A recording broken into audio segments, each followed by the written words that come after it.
Hello friends, অনুরাগের ছোঁয়া এপিসোডে সবাইকে স্বাগত। রক্তের টানে নিজের মেয়ে সুদীপাকে ফিরে পেয়ে জড়িয়ে ধরল রূপা। হ্যাঁ বন্ধুরা, অনুরাগের ছোঁয়া এপিসোডে আগামী পর্বে আপনারা এমনটাই দেখতে চলেছেন। রক্তের টানে নিজের মেয়ে সুদীপাকে চিনতে পেয়ে জড়িয়ে ধরল রূপা। অনুরাগের ছোঁয়া ধারাবাহিকে আমরা দেখতে পাই অনেকটা বছর কেটে গেছে। সেনগুপ্ত পরিবারের সবাই মারা গেলেও রূপা এখনো মারা যায়নি। বেঁচে আছে তারা, তাদের বয়সটাও অনেকটা বেড়ে গেছে।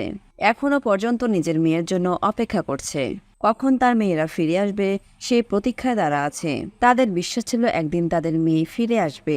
মেডিকেল কলেজে আসলে হঠাৎই সুদীপাকে দেখে চমকে যায় রূপা।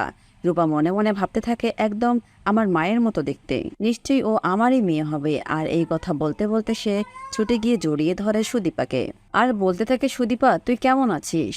সুদীপা বলে, কে আপনি? আমি তো আপনাকে চিনতে পারছি না। রূপা বলে ওঠে, আমাকে চিনতে পারছিস না? আমি তোর মা। এরপর সুদীপা রূপাকে বলে, মা তুমি সত্যি বেঁচে আছো? এই বলে রূপাকে সে জড়িয়ে ধরে কাঁদতে থাকে আর বলতে থাকে, মা এতদিন তুমি কোথায় ছিলে? তো বন্ধুরা, আজ তাহলে এ পর্যন্তই। পরবর্তী ভিডিওগুলো পেতে আমাদের টলি স্টোরি টাইম চ্যানেলে চোখ রাখুন আর আপনাদের সুন্দর মতামত আমাদের কমেন্ট বক্সে কমেন্ট করে জানাবেন। ধন্যবাদ সবাইকে।